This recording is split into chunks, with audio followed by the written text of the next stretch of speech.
The heavens declare the Jubilee year, 2026.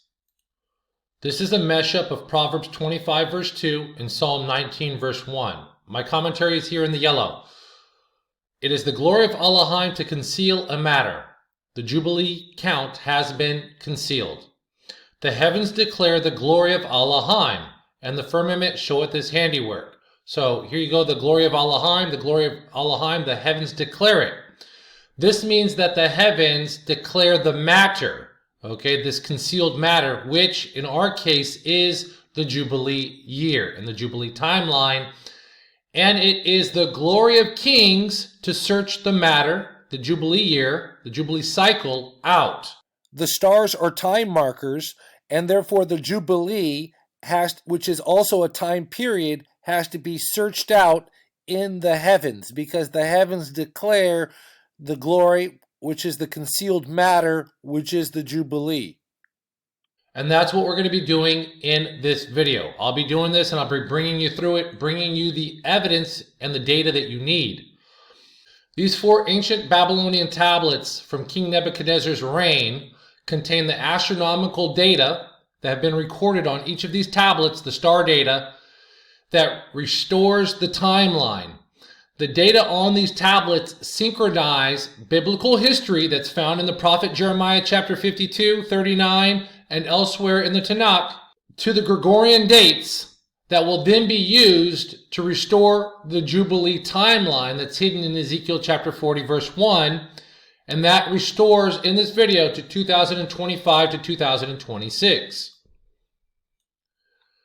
So this video from about 3 years ago now, I put out, I restored the Jubilee, and it looked like it was 2024 to 2025. Now, as we all know, the Jubilee year, what I thought was the Jubilee year video, according to this video, it has over 35,000 views. It came and it went, and nothing happened in that Jubilee year. It looked like everything in there was airtight and it was completely perfect. About 1 month ago, I decided to go back and see what could have been wrong. We have the Babylonian tablets. They all line up to the correct BCE years, so we know that was correct. And then I found, as I was searching Jeremiah chapter 52 and verse 28 and 29 that I used in the Jubilee equation, I discovered for myself the lying pen of the scribes that Jeremiah warned about. Okay, that these verses, Jeremiah 52, 28 and 52, 29, they do not exist in the Greek Septuagint. And they contain faulty information. Jeremiah 52, 29 says it happened in the 18th year, and Jeremiah 52, 28 said this happened in the 7th year, and those are both incorrect, and that these verses they're not in the Greek Septuagint Jeremiah. Right here, Jeremiah 52, verse 28, 29, and 30, they are omitted from the text. And they do not agree with other verses in the book of Jeremiah, 2nd Chronicles, 2nd Kings, that I'm going to be taking you through in this video. So this right here is going to correct my previous video. If you watched it, that's great. You need to watch this again. You pause the video, grab a pen and paper, and take notes, because you need to understand how this all works to restore the year of Jubilee. It's pretty simple, but you have to understand how to do something. You can't just have someone tell you when it's going to be. You have to use wisdom and understanding to understand it, because the year of Jubilee, which we're currently in, is also the 70th year of Jubilee, which is when the kingdom of heaven is supposed to come to earth. Whatever that looks like is called the Messianic reign. So that's what we are looking for, all right? It's what the prophets, the Hebrew prophets, all pointed to. So this video is the heavens declare / astroarchaeology proves the year of Jubilee and the Jubilee timeline to year 2025 to 2026. So fall 2025 to fall 2026. That's the year of Jubilee. I'm going to be using these 4 tablets. I'm Brother Nicholas James Vanderlane. Today is the 19th day of the 11th month on Yahweh Elohim's solar calibrated non-Gregorian 364-day calendar. It is February 5th, 2026. I'm here on the island of Cyprus recording and publishing this video. So I'm trying to get this video out today because we're just in this time period and people have to know. I came across this correction information about a month ago. You have these 4 Babylonian tablets. They're all very important. The most important 2 are going to be the Babylonian Chronicle and VAT 4956, and also LBAT 1420 and 1421. And what happens is when you go to the stars that are recorded here, and it gives you the time when they're in the sky and where the moving, wandering planets, the wandering stars are in the different constellations. They put all in the information in Stellarium, and it gives you the BCE date of these events. What's more important is it gives this tablet 4956 gives us Nebuchadnezzar's 37th year. All right, that's why this is so important, because it records the stars of Nebuchadnezzar's 37th year to 568 first month to 567 12th month BCE. So this is a lock, and we understand it. Now, King Nebuchadnezzar's reign was according to the regnal year of Babylon, starting in month 1, which is the month Nisanu, through the 12th month. And that first month is the first moon after the spring equinox. They weren't on the solar calibrated calendar. And the last month was Adaru, all right, the 12th month of theirs. So if you watched any of my previous videos, this is the hidden Jubilee equation of Ezekiel 40 verse 1. Here's Ezekiel 40 verse 1. I'm going to go ahead and play a clip of me reading this and explaining this verse right here. But in the 25th year of our captivity, at the beginning head of the year, Rosh Hashanah, on the 10th day of the month, in the 14th year after the city was captured, on the very same day, the hand of Yahweh was upon me, and he took me there. So here's a video from like 4 or 5 years ago of me explaining this hidden Jubilee equation in Ezekiel chapter 40, verse 1. Notes of my Hebrew Roots Study Bible is that this prophecy of Ezekiel 40, verse 1 through the end of chapter 48 was given to Ezekiel on Yom Kippur on a Jubilee year. Here is my Hebraic Roots Bible, a literal translation. I recommend this Bible. I'll put a link to it in the description. I'm going to open up to Ezekiel chapter 40. Right here, Ezekiel chapter 40. And you can read, in the 25th year of our exile, in the beginning of the year, in the 10th of the month, in the 14th of the year after the city was struck. And as you can see, number 3 right here, and you go to note number 3, the phrase beginning of the year is Rosh Hashanah. The only time Rosh Hashanah is on the 10th day of the 7th month is a Jubilee, per Leviticus 25, verse 9. So that's how I knew that this was speaking of a Jubilee year. All right, so now that you watched that equation, here it is filled in. So in the 14th year after the city was smitten, was right here. That's according to Jeremiah 52, 12 through 14. Not verse 29. Verse 29 doesn't exist in the LXX. And it gives, the verse 29 says it's in the 18th year, while verse 12 through 14 says it's in the 19th year. And also 2 Kings 24:12 and 2 Chronicles 36:10 places the captivity of King Jehoiachin in the 8th year of Nebuchadnezzar. All right, so not the 7th year, as Jeremiah 52, the Masoretic Jeremiah 52:28 says, which is false, it doesn't exist. So in the 25th year of the captivity, again, Rosh Hashanah, the new year only happens on the 10th day, okay, on the 10th day of the month is in the Jubilee year. So Ezekiel is telling us this is the Jubilee year, and this is how you figure it out. It's going to be in the 25th year of the captivity and in the 14th year after the city was smitten. So that's what we need to understand. We need to find this in the 25th year and in the 14th year after. But we won't know that unless we have the BCE dates, which we have. And I'll explain. As I just shared, Jeremiah 52:12 is telling us this event happened in the 19th year of King Nebuchadnezzar. Well, VAT 4956 gives us the 37th year of King Nebuchadnezzar. So all we have to do is count back. All we have to do is find this 37th year of King Nebuchadnezzar, count back to the 19th year, and then from that 19th year, we can then find the BCE dates of the 19th year and of the 8th year, and then from those two dates right here, we can just count in the 25th year forward and in the 14th year after the city was smitten, and that brings us to the hidden Jubilee year of Ezekiel chapter 40, verse 1. And as I've been saying for the last 5 years, if you know 1 year of Jubilee, then you can know them all. You can count them all the way back to Adam, and you can count them all the way forward to where we are now.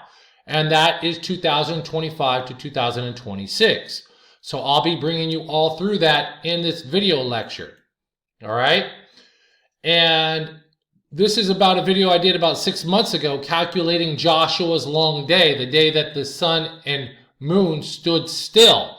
Now, this is a NASA picture. It didn't say for the globe to stop spinning. Joshua commanded the sun and the moon to stand still, which means they stopped their cycle, their orbit, their cycle that they were doing.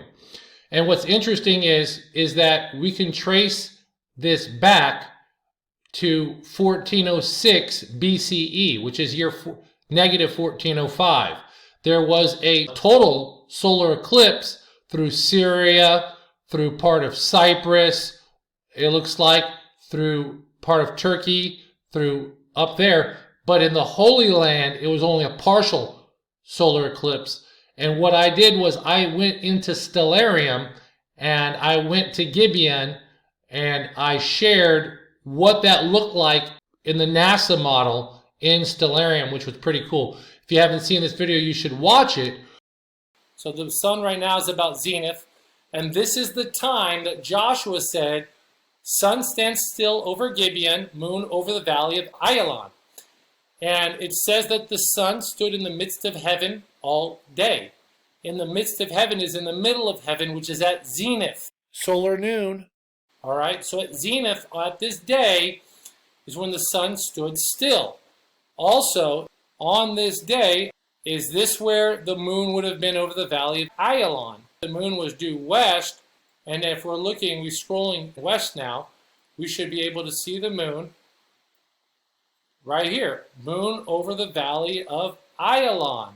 Note the cardinal point marker right here for west. So we're almost looking due west, and that's what we would have been doing on the top there of Gibeon in Google Earth.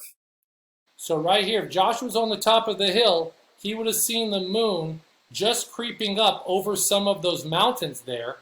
Now, I am using the assumption that Joshua was at Gibeon when this event happened. He very well could have been just north of Gibeon at Beth Horon. He would not have been on the ascent of Beth Horon. Regardless, he would have been seeing basically the same vantage point, as Beth Horon is only a couple of miles from Gibeon. So with that being said, this is what I have. I'm seeing it as the July 7th, 1406 BCE for this date. And I'm going to go ahead now and even prove it further. I wish I could do cool computer things, but this is as good as I can get it. If the sun was right here above his head, way up here, and he's saying moon on the valley of Ayalon, he's looking west.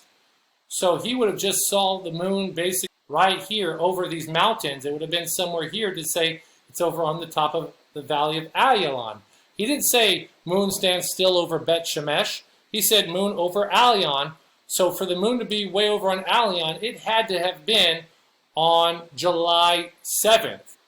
And here is a Google 360 picture right here looking west with the mesh up of the moon. And then here's Google Earth 360 mesh up with the moon right here looking west. So as you can see, this is what he saw. He saw the moon just creeping up over these mountains, which is why he said moon stands still over the valley of Alion.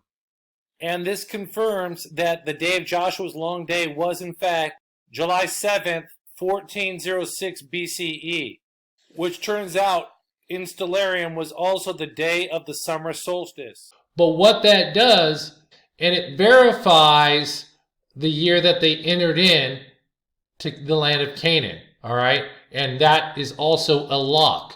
And that goes, this 1405, negative year 1405 or 1406 BCE, that synchronizes with the Jubilee count, and I'm going to be sharing how it does so in this video, because it looks like the Jubilee restarted in the fall after they already came in.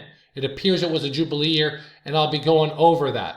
So like I said, you can count from that Jubilee year here of Ezekiel 40 verse 1. Not only can we count it forward to 25 to 26, that year that we're in right now, we could also count the Jubilee year backwards to when the Israelites entered in 1406 BCE. They came in the spring of 1406 BCE. But they said when you come into the land, in Leviticus 25 verse 1 through 4, the instruction was when you come into the land, you count your sevens.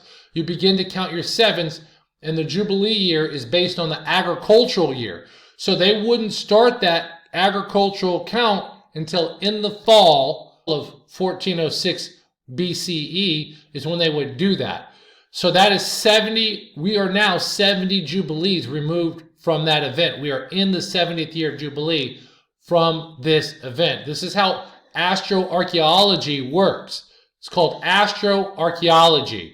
We're using the stars and the star information that was left to us on archaeological tablets that we find, and we are using that data to synchronize to the BCE years and also synchronize to dates in the Bible. We are in the 70th year of Jubilee of the biological Y haplogroup, Y DNA Israelites. That's what we are in. It appears the best to me. Now, this is my sixth video that I've made on this topic of the Jubilee year. This is an old post, so this is already over 5 years ago. This one right here, this is now 3 years ago, so 4 years ago. But if you count all this up, my last video lecture was almost 3 hours. This one was an hour, 30 minutes, about 30 minutes and 30 minutes. So that's an hour and a half, 2.5 hours. I got over 5.5 hours of video lecture on that, not including this video. So there's no real need to watch this video right here, or to watch this video, or watch this video, or even watch this video that kind of doesn't work. This one is actually still relevant, but I'll get on that in this video that you're now watching.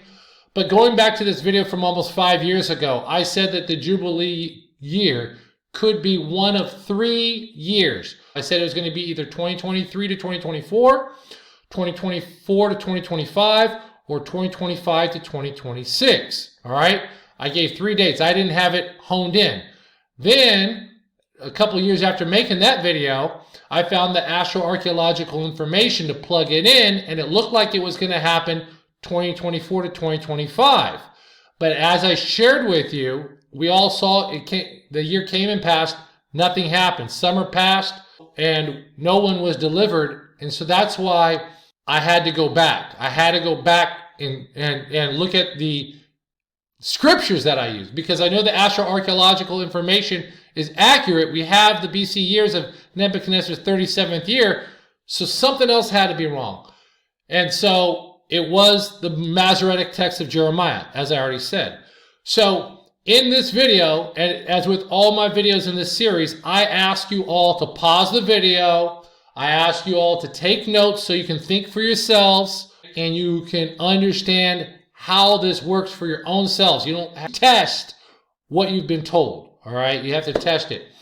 And this video presentation was a very well done video presentation by Christadelphian Martin Walker, and I think he did about 4 videos on it, and he referenced my work several occasions in several of his videos referring to this video. He definitely took notes, and he put this all out to everybody. He took this 3-hour video and basically did it in almost 48 minutes, which was very impressive, because I'm not a good public speaker. But I can think okay, and I can put some stuff together okay by Yah's grace, by his Ruach of wisdom and understanding, counsel of might, knowledge and fear of Yahweh Elohim, the Ruach of Yahweh. But that one scripture was wrong. So he rigorously vetted and sourced my videos. He vetted what I shared, and there's been several others that have also. But he's the only one that cited me back. So kudos to him for citing my work. Other people took it and they pretend like they came up with some of the information. In my videos, I give the people that I source information from, I give them the credit. That's how it's supposed to work, like, Edwin Teal and like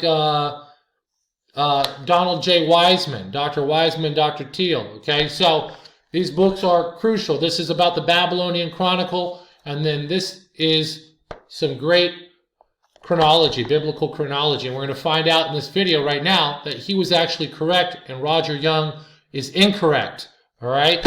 And that we're actually in the year of Jubilee. Roger Young doesn't know what he's talking about on this. He's incorrect.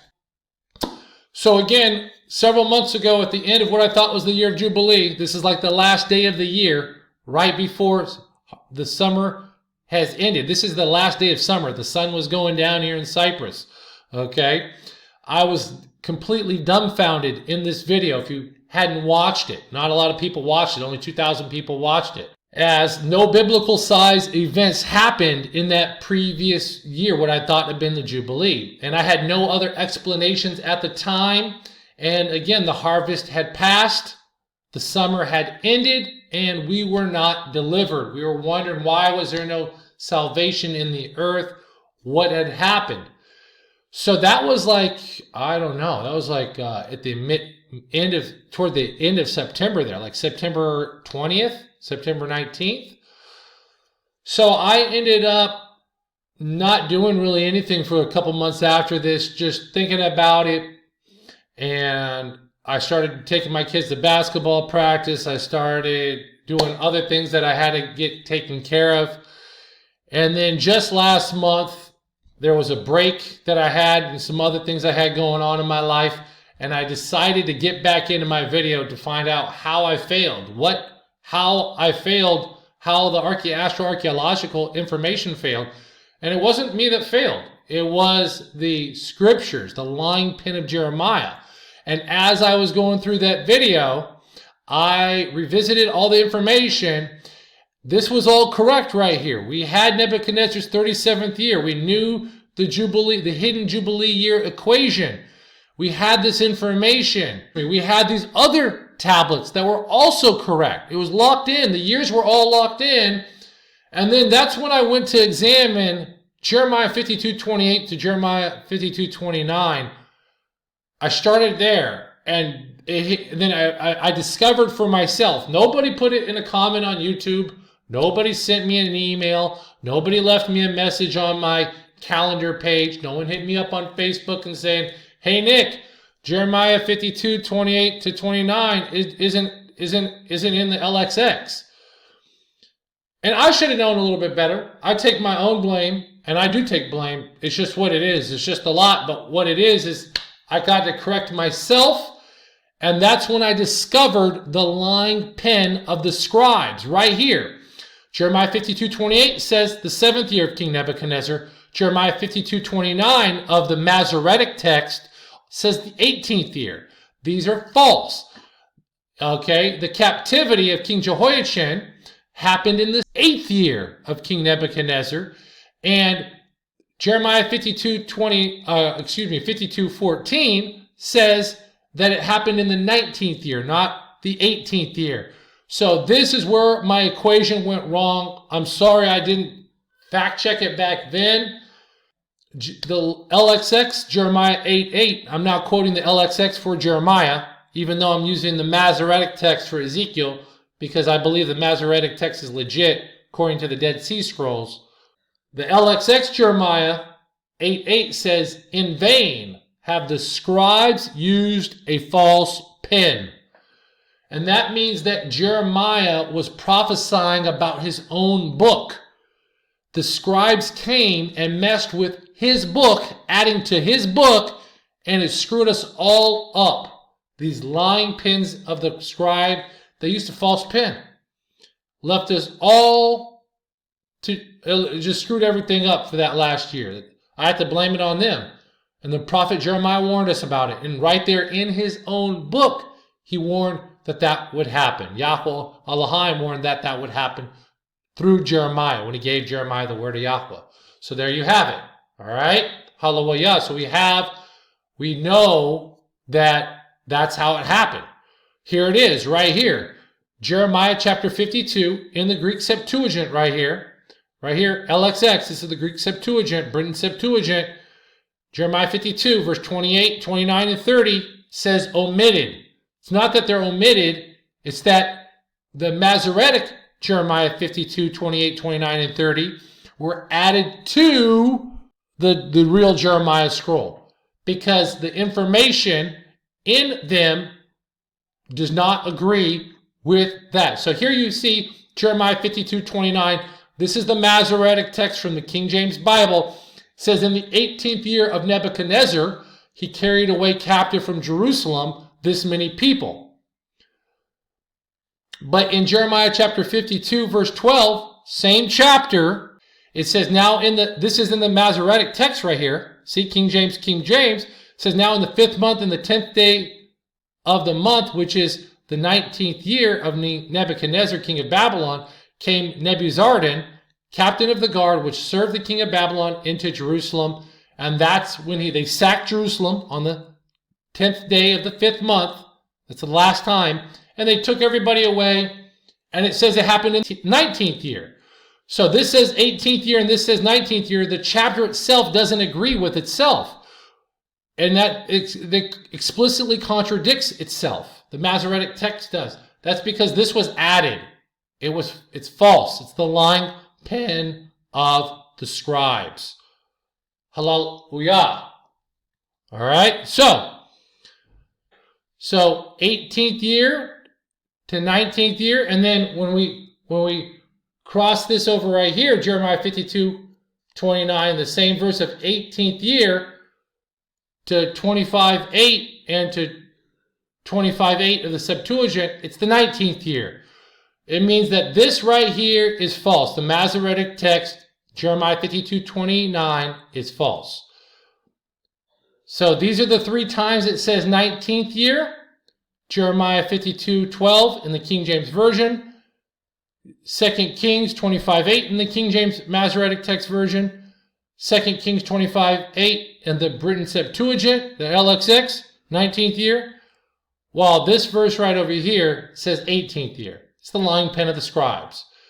And it's apparent to me that Roger Young used this Jeremiah 52, 28 to 30 and seemingly fudged the chronology. That's what it appears because it doesn't synchronize with the Babylonian tablets that I've already gone through. So I heavily relied upon him and I adopted these verses from Roger Young. So like I say, I try to give scholars or other independent researchers, I make a lot of my own original discoveries. Hallelujah. By the Ruach of Yahweh, the Ruach of wisdom and understanding, the Ruach of counsel, might, Ruach of knowledge and fear of Yahweh Elohim, I make some of my own, many discoveries. Okay? Hallelujah.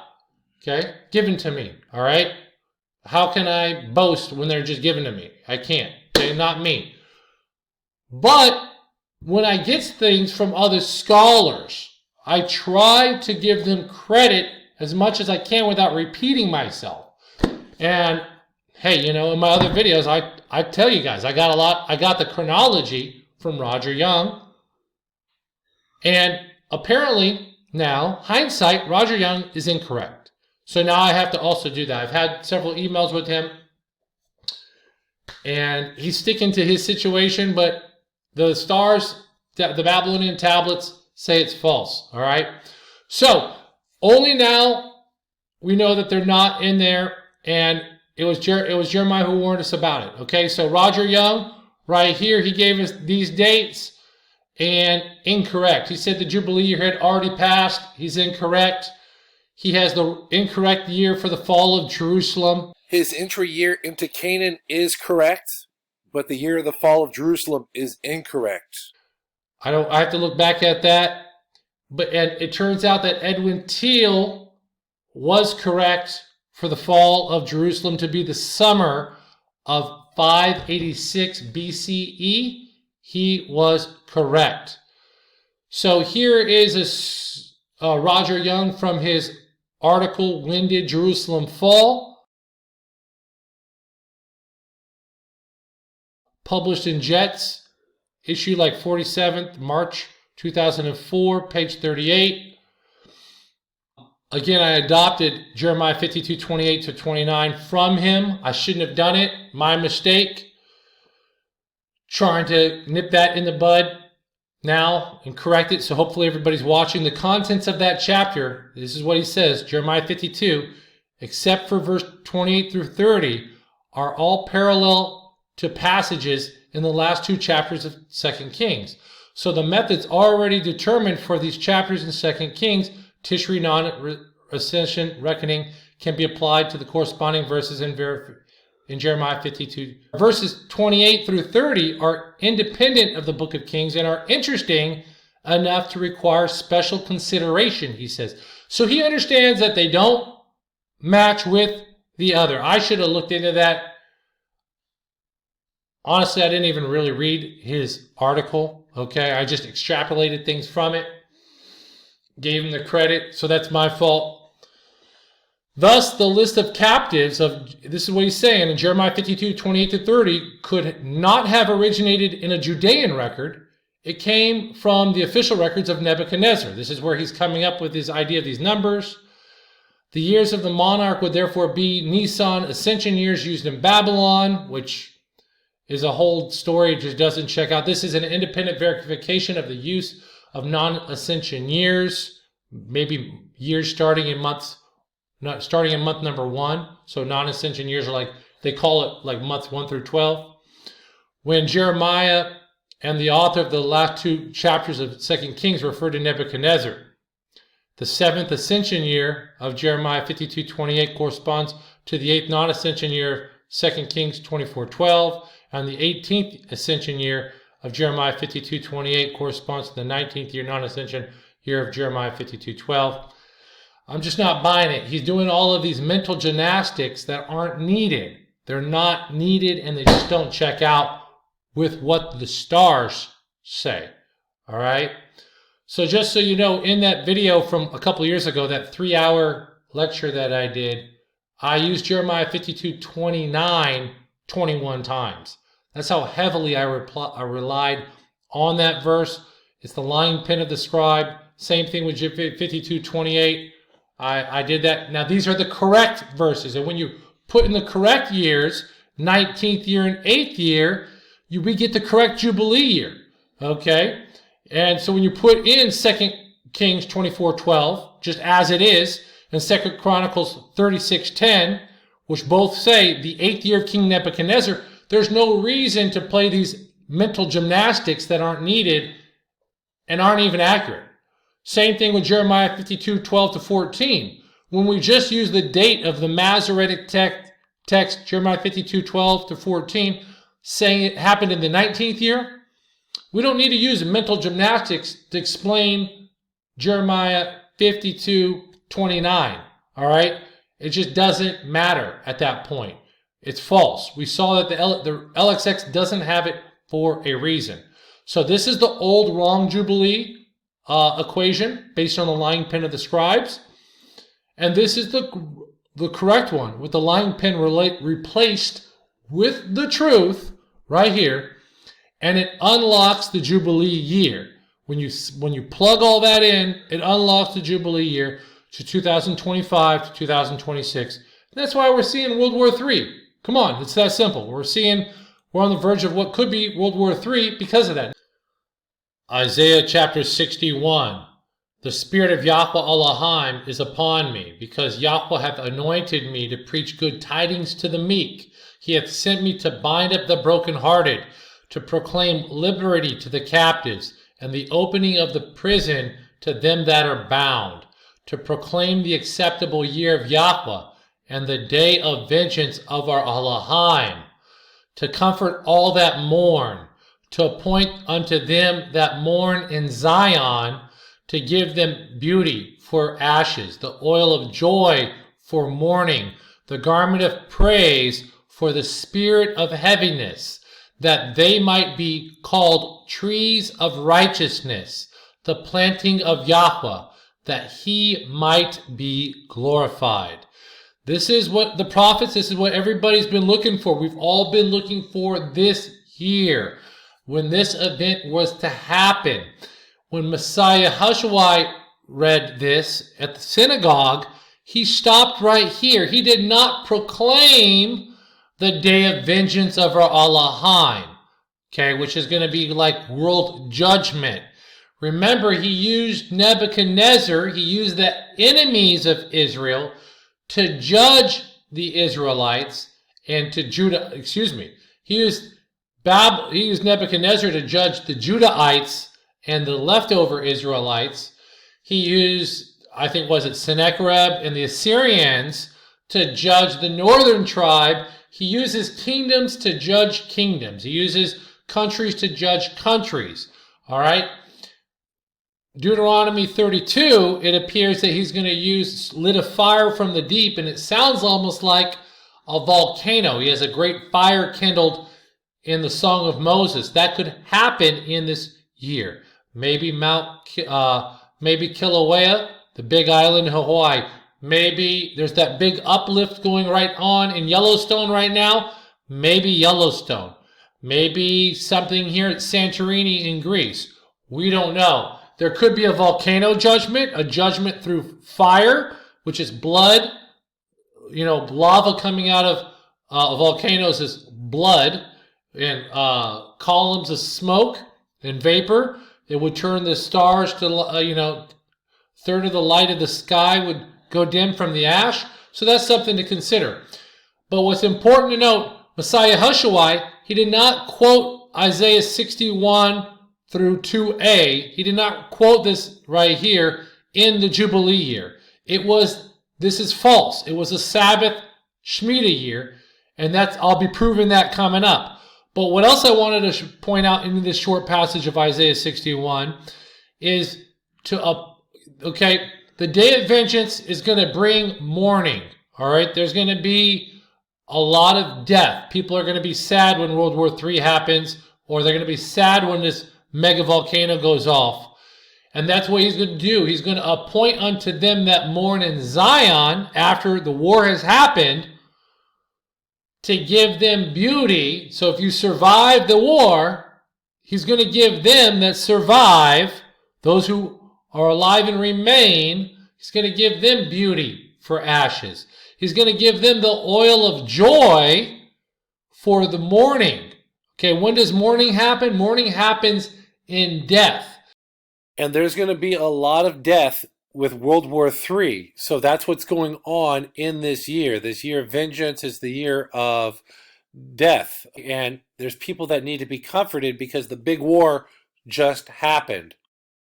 Okay, he's going to give them the garment of praise for the spirit of heaviness. Okay?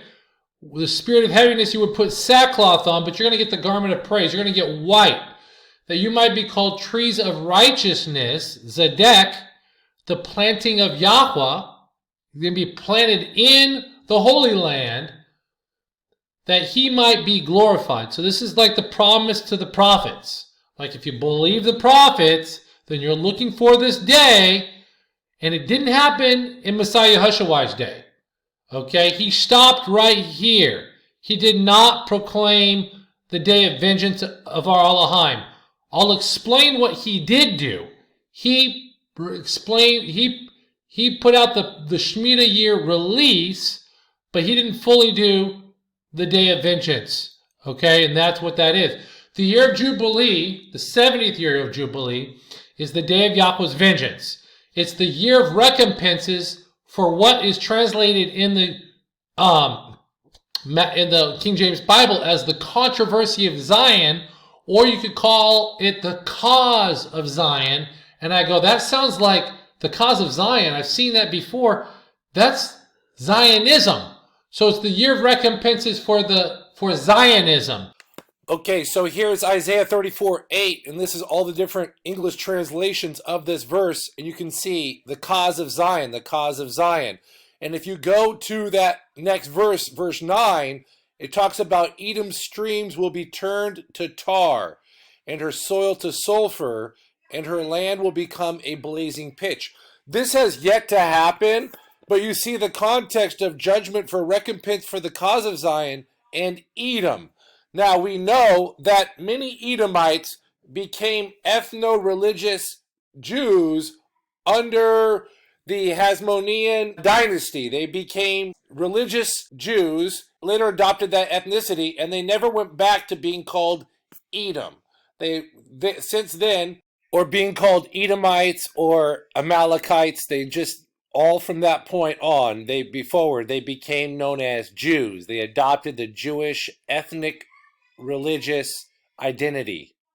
Were incorporated within Judaism and within the ethno-religious Jewish group culture, and there are real Judahites, there are real biological Judahites within Judaism in the Jewish ethnicity, but there are also Edomites and Canaanites and Hamites and Japhethites.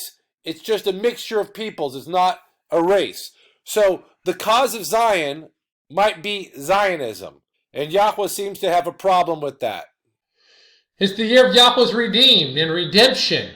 It is the acceptable year of Yahweh, and it thus should be the year of the first resurrection, if that's what the prophets were talking about.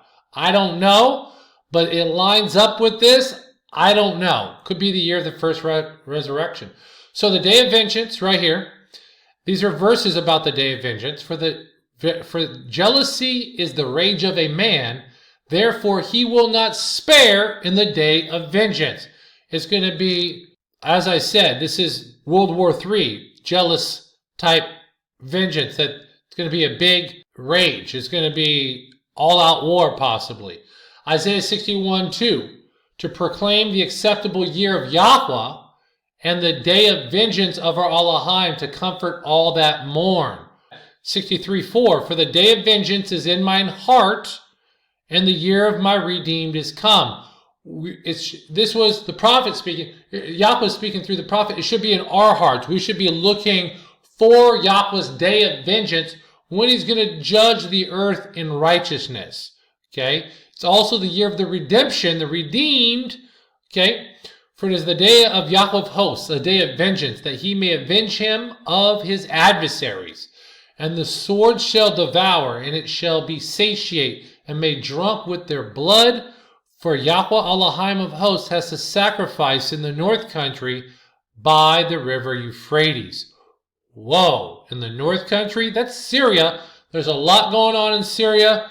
Beautiful area. I've been to Turkey there. It's absolutely beautiful.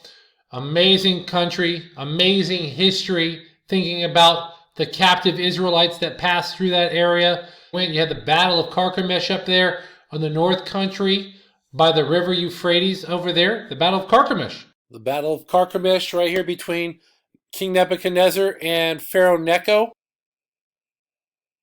Right just between Gaziantep and Shan-Li-Arfa. Haran is right here where Abraham was at. So Jeremiah might have been prophesying of the Battle of Carchemish in that north country at that time. That would have been like that. That was Nebuchadnezzar versus Pharaoh Necho, I believe. So that was a big battle going on up there. Wow. So that was a Pharaoh versus Babylon battle, and we are going to see that type of typology in Ezekiel chapter 32, which is something that just Pharaoh versus the king of Babylon. I just made that connection right here. Hallelujah. Deuteronomy 32 verse 35, the song of Moses, the prophetic song of Moses. He said this right there in that end of that Jubilee year, which was a bookend of the Jubilee count possibly. In the opening of the next one, he says, to me belongeth vengeance and recompense. This is what Yahweh says. Their foot shall slide in due time, for the day of their calamity is at hand, and the things that shall come upon them make haste. speaking of the judgment of the biological Israelites. That's how I understand that. And then again, for it is the day of Yahweh's vengeance and the year of recompenses for Zionism, possibly. That's one way to look at it. Or for the controversy of Zion, we'll have to find out when it happens. We don't know. Also in Isaiah 61, he talks about that he's going to make a covenant with those that are going, he's going to make an everlasting covenant, which shall be made unto them, unto those that are planted. Okay? So that's something to consider. And they're going to get the garments of salvation, which is white. So it looks like garments of salvation. It looks like it could be the first resurrection. I'm unsure of that. I don't know. We'll have to see. Oh, that's important. It says, as the ear bringeth forth her bud. As the ear, is that the grain bringeth forth the head?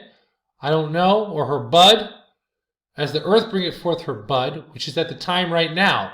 Here in Cyprus, in about another week or so, the barley's starting to come to head. Okay? So that's what we're looking for that. And as the garden causes the things that are sown in it to spring forth, so Yahweh will cause righteousness and praise to spring forth before all the nations. Is that going to happen right now? Because things are springing forth right now in the earth. Or it's going to be the new dispensation that's coming up this coming fall. After this Jubilee year ends, then the Israelite nation is going to spring forth in the wintertime, a year from now. Okay? A little bit, maybe 10 months from now, the grass started shooting up about a month ago, actually. All right? The wheat grass, that is. Okay, so the year of Jubilee is also the fulfillment of Daniel 9:24. 77s is actually 70 Jubilees. A 7 is a Jubilee of years, okay? And Messiah Yeshua said, how long shall I forgive his brother in Matthew? That's what Peter asked him. He said, not 7 times 7, but 70 times 7, which is the same thing Daniel said, which is that's when the kingdom of heaven comes to earth. So it should be coming to earth in this year, it looks like. That's my best understanding. I don't have a full understanding of it. We'll have to see. We look forward for judgment, for righteousness, righteous judgment to occur in this earth. That's what we're looking for.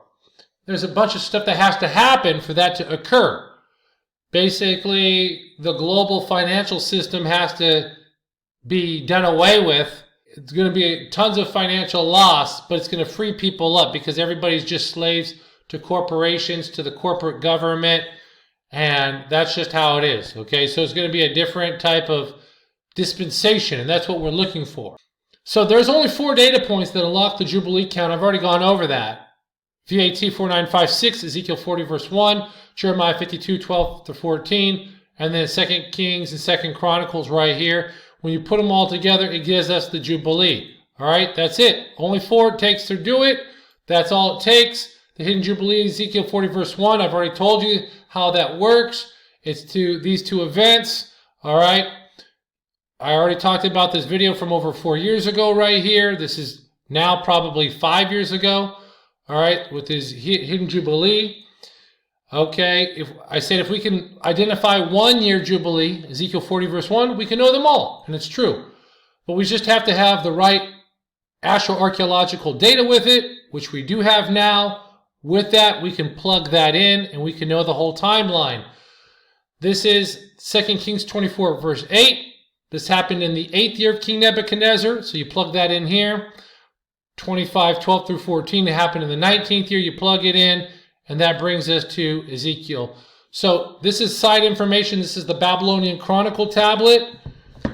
James Wiseman talked about this tablet. It synchronizes. It talks about biblical history, which confirms the record. The information on this tablet confirms the record in 2 Kings 24:12 that Jehoiachin was captured in the 12th month of the 7th year of King Nebuchadnezzar. That's in this tablet right here, the siege, and then from that talks about this siege of Jerusalem. Not the siege of Jerusalem when Babylon was destroyed, the siege of Jerusalem when Nebuchadnezzar took Jehoiachin, prisoner. All right? And this is the siege of Jerusalem of that. This is the translation, the city of Yahudu, which is city of Judah. And here is the translation of that tablet. It says, in the 7th year of Nebuchadnezzar, in this month of Hislev, okay, the king of, which is a Babylonian month, the king of Babylon assembled his army, and after he had invaded the land of Hattai, which is Turkey and Syria, he laid siege to the city of Judah.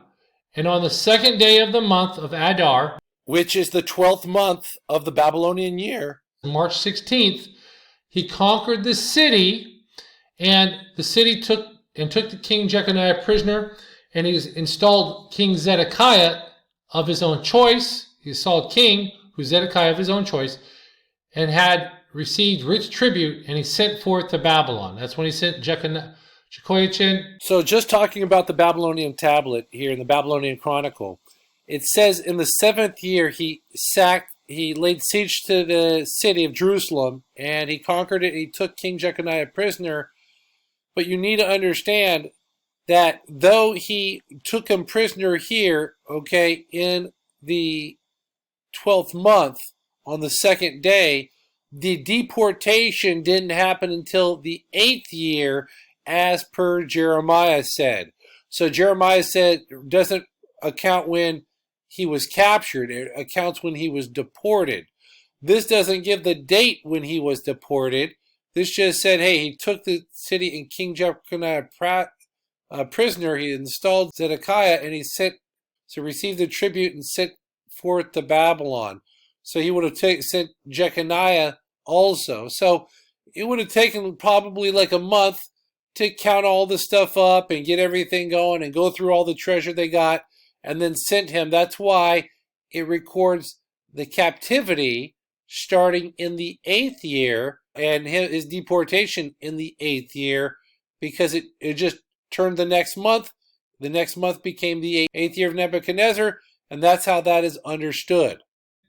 Okay, that happened in the 8th year, right here. See, that's why you have him in captivity right here. He's being brought forth to Babylon. All right, so here's 2 Kings 24:12 in both the Masoretic text and the LXX, and it says that the king Nebuchadnezzar took Jehoiachin in the 8th year. All right? Accurate. And here is the Babylonian Chronicle. You put that in here. And why is that important? Because Ezekiel 41 says in the 25th year of the captivity is this year of Jubilee. Okay? All right. Of Ezekiel 40 verse 1.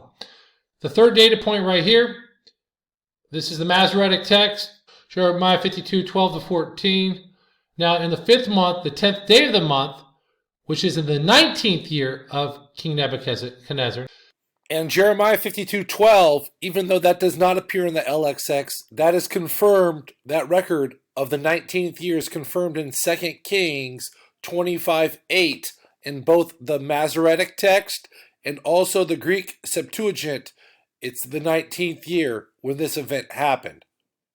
Came Nebuzaradan, chief of the guard, captain of the guard, which served the king of Babylon, into Jerusalem, and he burned the house, which is the temple of Yahweh, and the king's house, so that's Solomon's house he built, and all the houses of Jerusalem, and all the houses of the great men, and he burned with fire, and all the army of the Chaldeans that were with the captain of the guard, break down all the walls of Jerusalem round about. 10th day of the 5th month.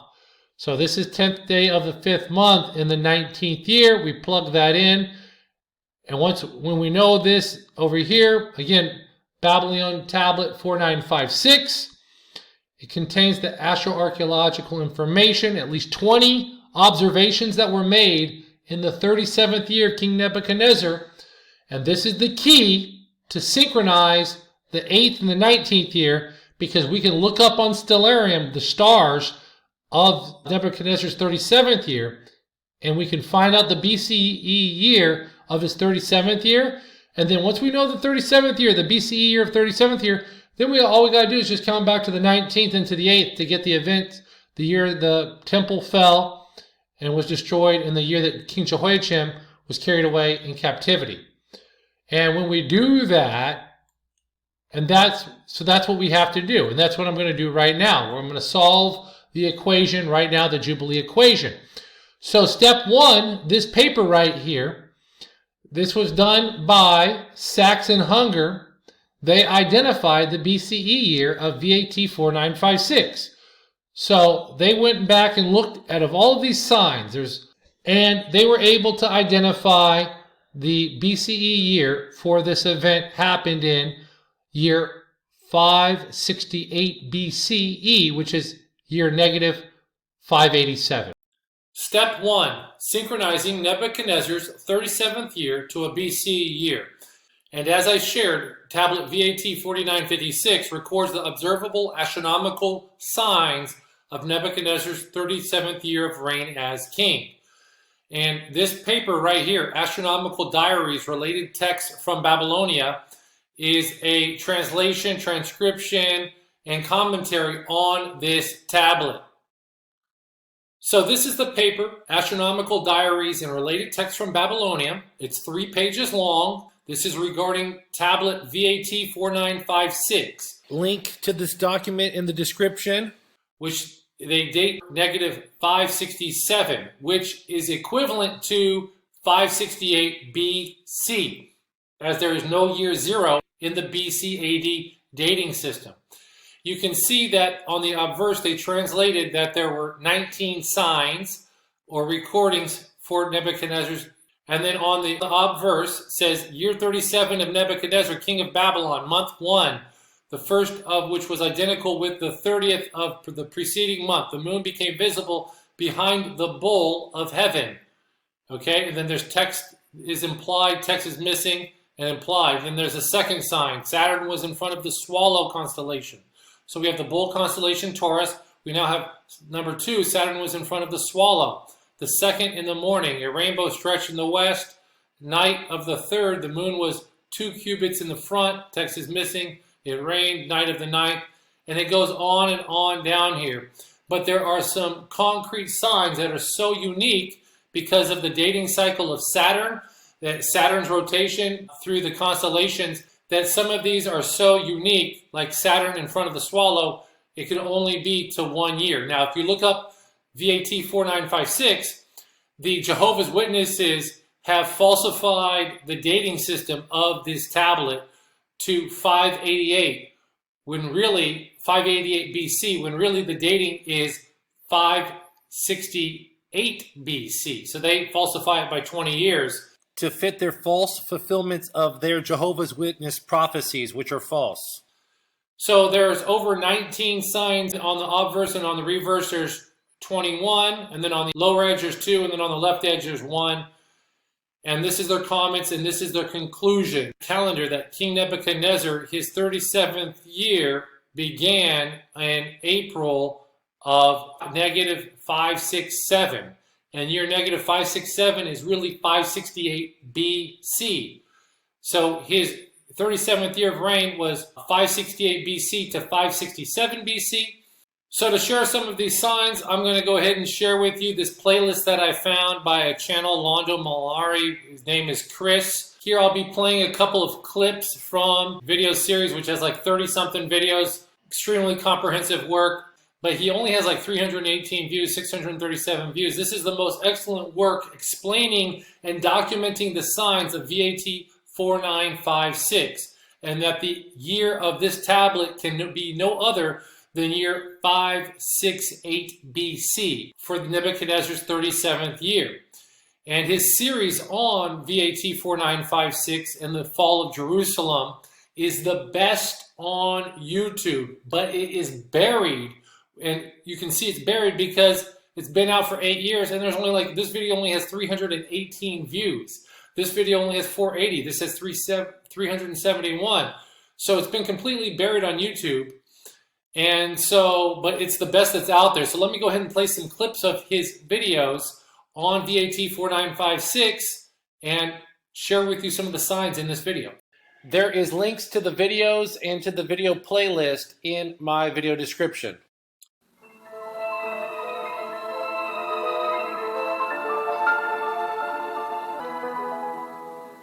The ancient Babylonians were astute observers of the night sky. They meticulously studied and recorded their observations in tablets of clay. Sadly, very few of these diaries, tablets, and almanacs remain, but those that do give us a snapshot of a sky from 2,500 years ago. Observations of sun, moon, eclipses, solstices, the timings of sunsets and sunrises to moonsets and moonrises, the positions of planets against the constellations, gives us an unmistakable fingerprint that helps us synchronize the year of the reigning monarch to an absolute date in history. It is true that these ancient astronomers believed that they were recording divine messages, and at times endeavored to tie these heavenly signs to events occurring on the earth. Should these motivations deter us? Actually, just the opposite. A religious motivation meant that these astronomers would be all the more meticulous in recording what they viewed as a sacred message. It would be impossible to just fake these astronomical observations and have them turn out consistently with other observations on the same tablet or even with other astronomical tablets. And the more these diaries are examined, the more a consistent timeline can be produced, one that completely harmonizes with other evidences, such as the economical business transactions of that time period. One of the foremost astronomical diaries for the Neo-Babylonian period is VAT 4956. It contains dozens of observations dated to Nebuchadnezzar's 37th year. We know that Jerusalem was destroyed in Nebuchadnezzar's 18th regnal year. Did you catch that error by Chris? Even though Chris does an excellent job with VAT 4956 identifying Nebuchadnezzar's 37th year and explaining this tablet, in his video series, he erroneously and incorrectly uses Jeremiah chapter 52, verse 28, and pegs it to the 18th year of Nebuchadnezzar when it's really the 19th year per Jeremiah 52:12 and 2 Kings 25:8. So he has this incorrect, and this is a common theme throughout his video segments here, is he says Jerusalem was destroyed in the 18th year, and he gives us the wrong date of 587, when it was really destroyed in Nebuchadnezzar's 19th year, which is 586 BCE. Therefore, by determining his 37th year, we can determine his 18th. For instance, if VAT 4956 points to 568 BC as the 37th year, then the 18th year would be 587 BC. One of the greatest strengths of this tablet is the planetary observations. Keep in mind that each of the 5 visible planets revolve about the Sun at different times. Saturn every 29.5 years, Jupiter roughly every 12 years, Mars every 687 days, Venus every 224 days, and Mercury every 87 days. The combination of planetary observations on VAT 4956 cannot occur again for many thousands of years. To what year do these combination of observations point? They can point only to 568 as Nebuchadnezzar's 37th year, and to no other date in recorded history. Modern chronologers point out that such a combination of astronomical positions would not be duplicated again in thousands of years, and this might seem like incontrovertible evidence. The fact is, if one analyzes VAT 4956, the planetary observations are very clear and consistent, and match the year 568 BC and no other. It could be hard to build a consistent picture for 568 BC if these observations were that ambiguous. A consistent picture emerges from this diary that matches no other year. VAT 4956 makes 568 BC an absolute date for Nebuchadnezzar's 37th year. This would make, again, his 18th year, 587 BC. All right, here's his error again. Jerusalem was destroyed in Nebuchadnezzar's 19th year, which turns out to be 586 BCE. VAT 4956 alone shows that we cannot move Nebuchadnezzar's reign back 20 years. For a more detailed look at this astronomical diary, see Appendix 7A, B, and C. We can derive absolute dates from astronomical observations made during the reigns of these kings. These synchronize the year, month, and day of the reigning monarch to observations of the sun, moon, and planets that identify a specific date in history. These astronomical tablets form a fingerprint from the ancient sky that is unmistakable. By looking at dozens of observations on VAT 4956, we can pinpoint Nebuchadnezzar's 37th regnal year to 568 BC, making his 18th year, when Jerusalem was destroyed, 587 BC. This tablet does not allow us to move Nebuchadnezzar's reign back 20 years. But we do not have to rely on VAT 4956 alone. There are other astronomical tablets that help us establish absolute dates for the Neo-Babylonian dynasty, which in turn is the only way to synchronize the relative dating of events in Bible chronology with the historical timeline. For instance, the chronology of Nebuchadnezzar's reign is further established when we examine tablets that record lunar eclipses. Elbat 1420 reports lunar eclipses in the reign of Nebuchadnezzar. It contains not only predictions that ancient astronomers made beforehand, but also detailed observations of lunar eclipses. While VAT 4956 contains dozens of observations that pertain to 1 year, year 37, LBAT 420 contains dozens of lunar eclipses that span from Nebuchadnezzar's first year all the way up to his 29th year. This list of lunar eclipses yield 36 absolute dates that cannot belong to any other period of history. It does not allow Nebuchadnezzar's reign to budge an inch, much less 20 years. It only confirms the conclusion that we've already confirmed from VAT 4956, that Nebuchadnezzar's first year was 604 BC, making his 18th year 587 BC. But there's more. LBAT 1421 lists 2 lunar eclipses in month 6 and month 12 for year 42 of Nebuchadnezzar. These eclipses yield 2 absolute dates, tying year 42 to 563 BC. LBAT 1419 lists 2 eclipses for year 14 and year 32 of Nebuchadnezzar. Year 14 matches up to be 591 BC, and year 32, 573 BC. Again, this forms a picture of Nebuchadnezzar's reign that harmonizes perfectly with VAT 4956 and the previously discussed lunar eclipse tablets. A consistent picture emerges. Between these 4 tablets, we can find absolute dates for over half of Nebuchadnezzar's 43 years of rule. There is even an observation tied to his 18th year, once again confirming that it is indeed 587 BC. Nebuchadnezzar's reign is so fixed by absolute dates from the astronomical record that we cannot move back his reign a year, much less 20 years.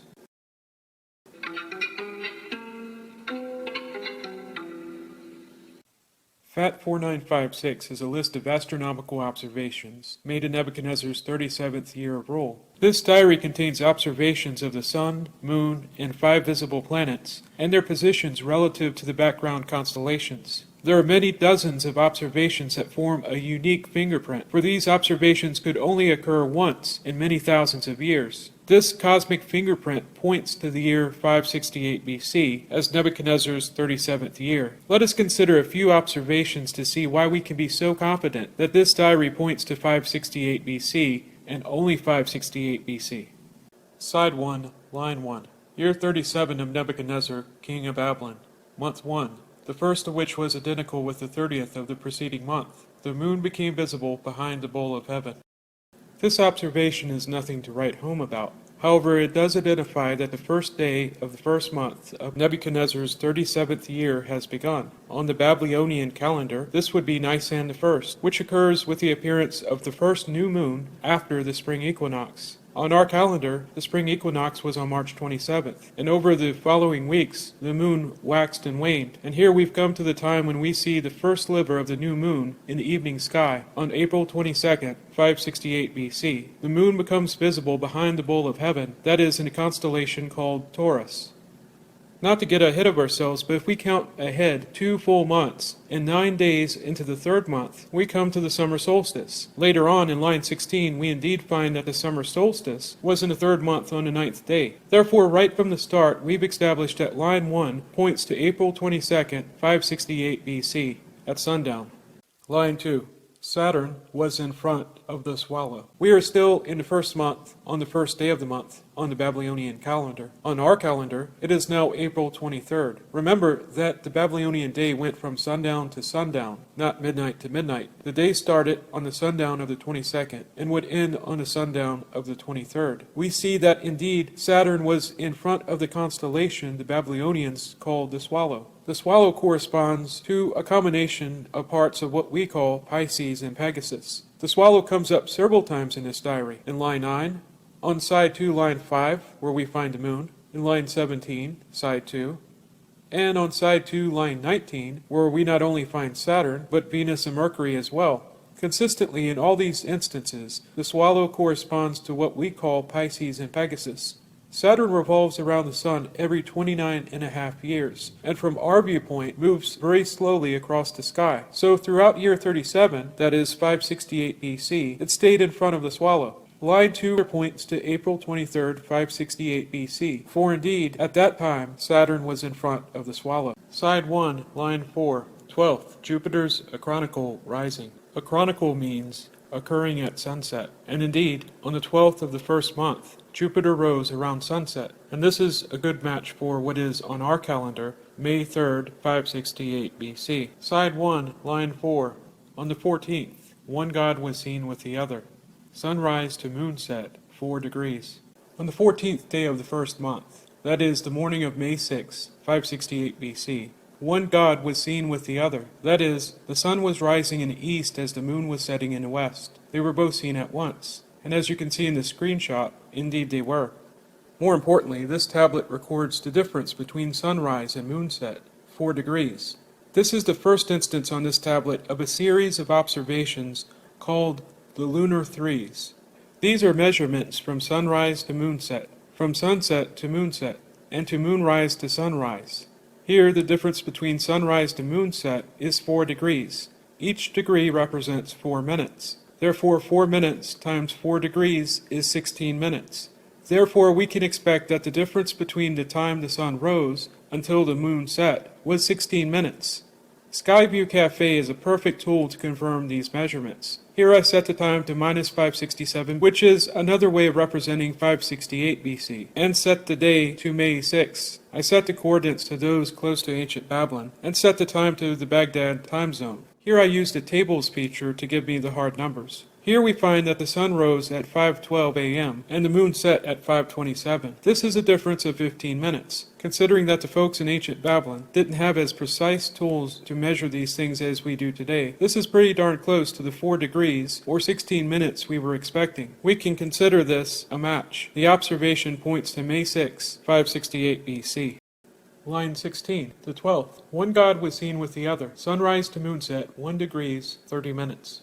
Month 12, day 12 works out to be March 26, 567 BC. From the sky chart of this date, we can see that the sun and moon made a brief appearance in the sky at the same time. The sun rose as the moon set, and line 16 records a lunar 3 of 1 degree, 30 minutes. An interval of 6 minutes from sunrise to moonset. When we go into Skyview Cafe, we find that the sun rose at 6:06 and the moon set at 6:08, a difference of 2 minutes, which works out to be half of a degree. Therefore, the difference between the observation of VAT 4956 and what we've computed here is a little more than a degree, which is so close we can consider this a good match. During that same time period, we read, Mercury was in front of the band of the swallow, a half cubit below Venus. Mercury having passed 8 fingers to the east, when it became visible, it was bright and already high. Saturn was balanced 6 fingers above Mercury, and 3 fingers below Venus. This is where things start to get really interesting. Saturn, of course, is in front of the swallow, or what we now today call Pisces and Pegasus. As Saturn orbits the sun every 29.5 years, its apparent motion across the sky is very slow. It's been in front of the swallow from the very beginning of Nebuchadnezzar's 37th year. However, now we find that Venus and Mercury are also in front of the swallow. Here, the scribe records the positions of all 3 planets relative to each other, as well as to the swallow. And as we can see in the sky chart, they're very close. The reason these planets all grouped together was because the Earth and Mercury and Venus and Saturn were all aligning and would remain aligned for a number of days. Therefore, this is another observation that solidly locks Nebuchadnezzar's 37th year to 568 to 567 BC. There are more observations in this astronomical diary than what we've covered here. For time's sake, what we've covered should be enough, hopefully more than enough, to demonstrate that Nebuchadnezzar's 37th year started in 568 BC. So there you have it. Nebuchadnezzar's 37th year synchronizes to year 568 to 567 BC, which is the regnal year of Babylon, and the Babylonian calendar for the regnal year was been months 1 through 12, and month 1 starting on the new moon after the spring equinox. But that's 587 to 586 BCE. Once we have that, we can now count backwards to the 19th year and to the 8th year and plug that data in, and then from these 2 years, we can count forward to the hidden year of Jubilee. And from that year of hidden Jubilee, we can count the Jubilees forward to the Jubilee that we're currently in today. And that's the whole purpose of this whole video lecture. So step 2 is identifying the BCE years of King Nebuchadnezzar's 8th and 9th year.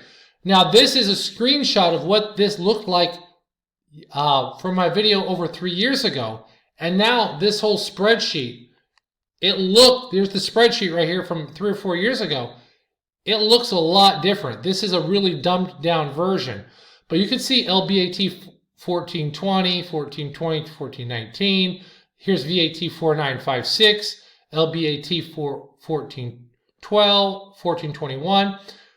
But it gives us, this is year 37, and here's the BCE years. This is what it looked like then. Okay, you're looking at the new spreadsheet now. Way more columns here. The rows still go down to Nebuchadnezzar's 43rd year right here. This right here. Let me go ahead and scroll out. I have to scroll out one. I don't know if you're going to be able to see this. There you go. Link to this spreadsheet in the video description.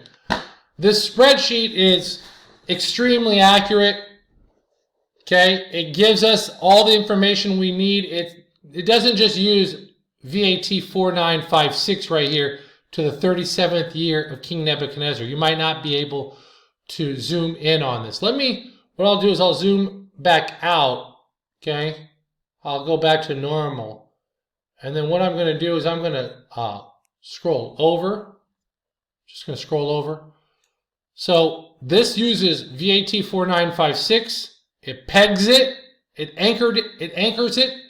The 37th year right here, starting in month 1, which is Nisanu, all right, through Adaru, all right, 568 verse month 1. This is the month after the spring equinox, to 567 month 12, the month before the spring equinox.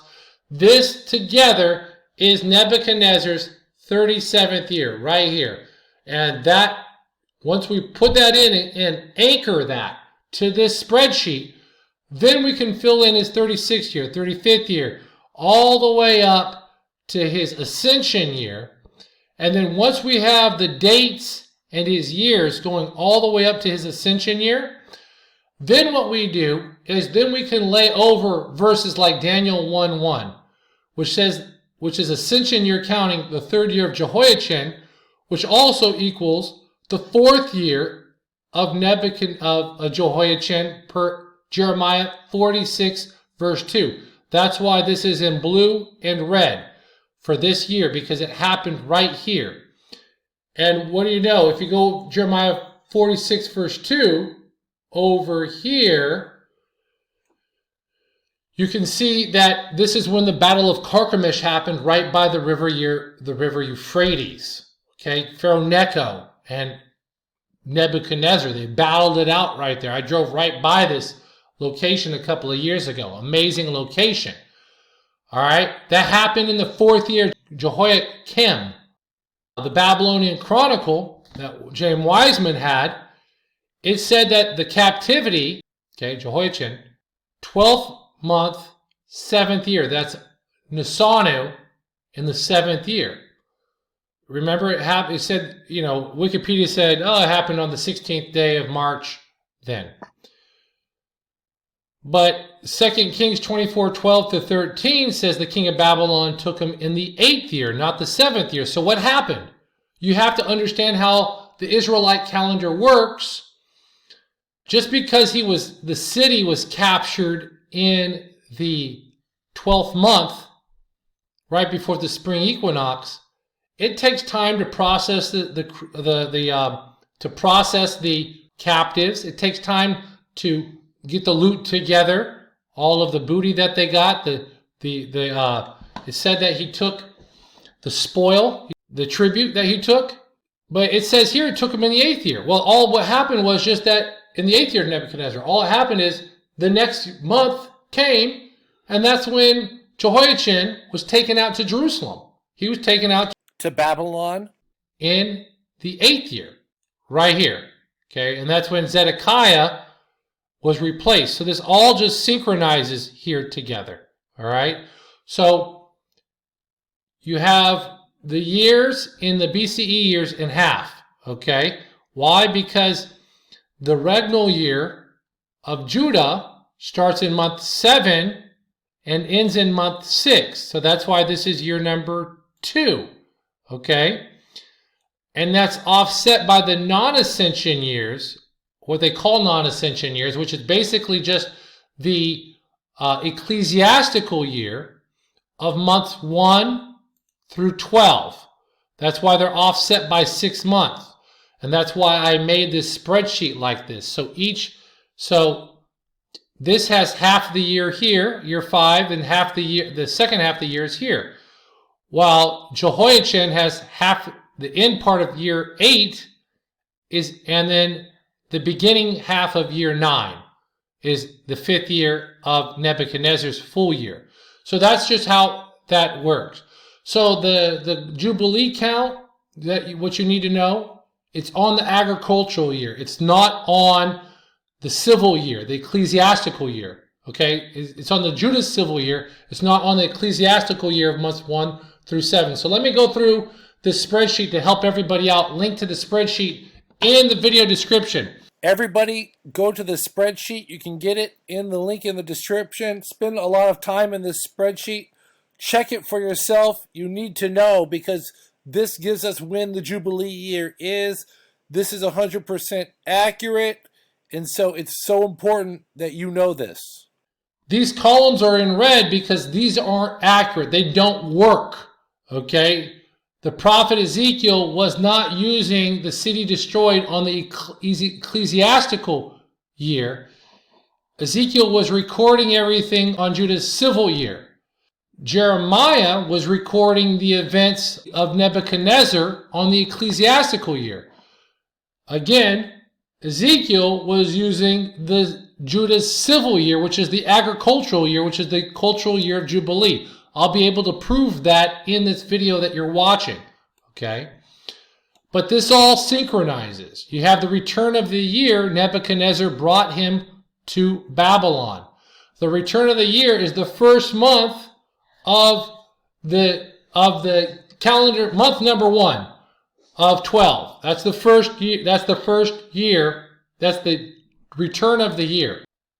So that's when 2 Chronicles 36:10 synchronizes with 2 Kings 12b to 14 at the return of the year.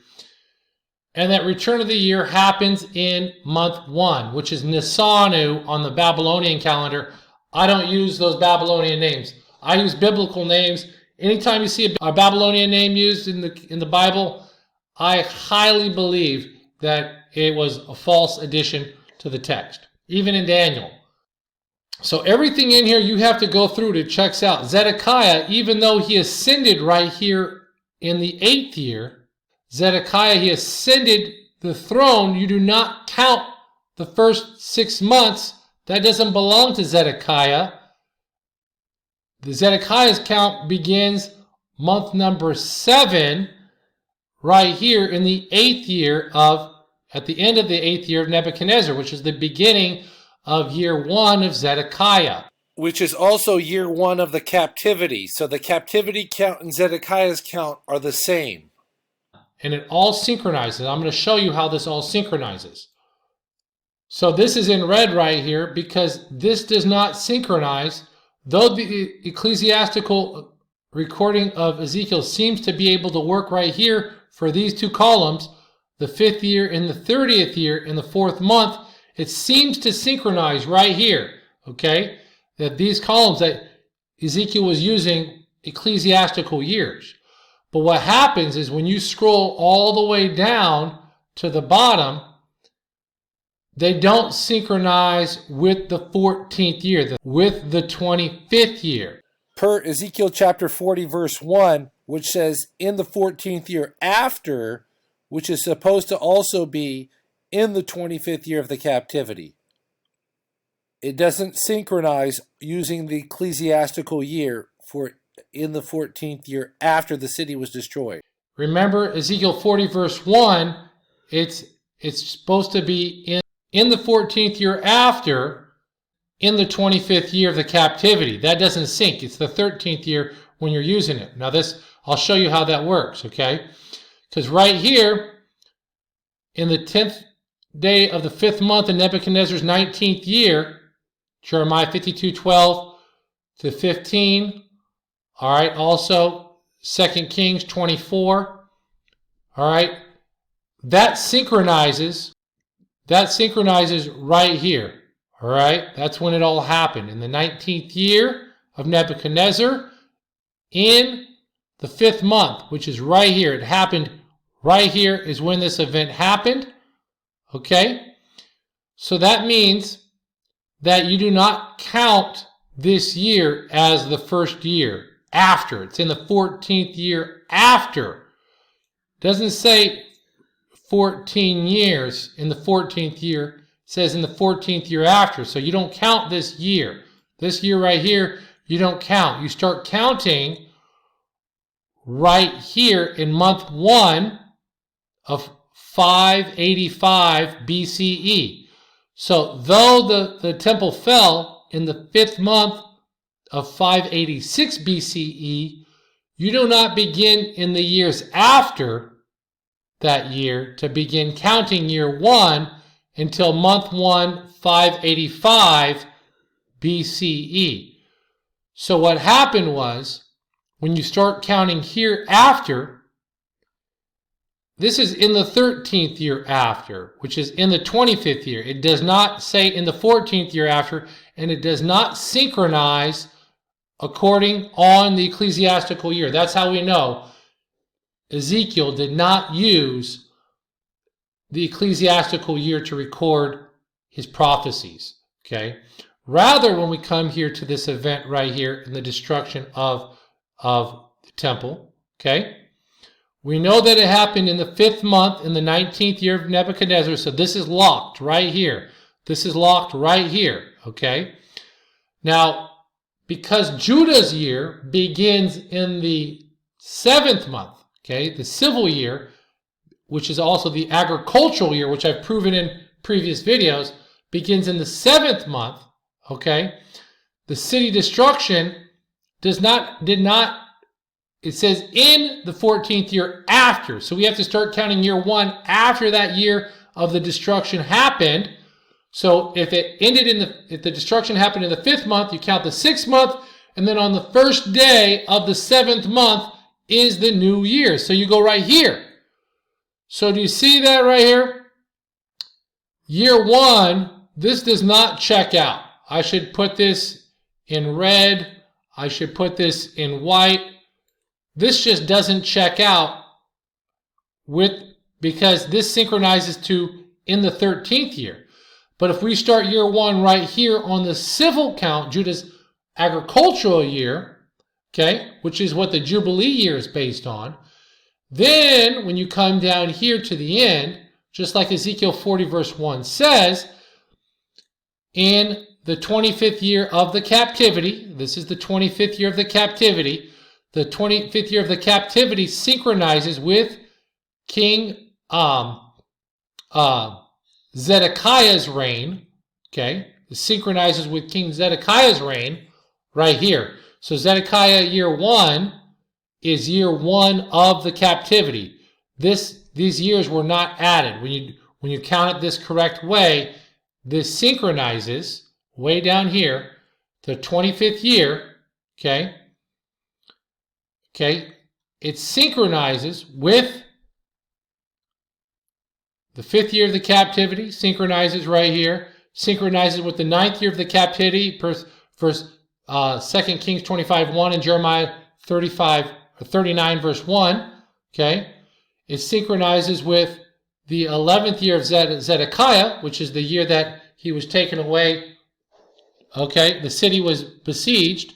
Okay, which is synchronizes with the 19th year of Nebuchadnezzar. So what happens is we come all the way down here. The year 25 is locked. Okay, and it synchronizes with year 14 because the city civil destruction month 1. This is locked. This is green. This synchronizes with what you just saw there, all right? The captivity count is also on the Judah's civil year. It synchronizes. The agricultural Shemitah year of Ezekiel 41, because it says Rosh Hashanah happened at the head of the year, that also synchronizes to green with all of this. So it was the year of Jubilee in the 25th year, the 14th year, and the 25th year. That means the Jubilee synchronizes to the agricultural year of starting on the 7th month, 10th day of the 7th month, 573 BCE, through the end of the 6th month, 572 BCE.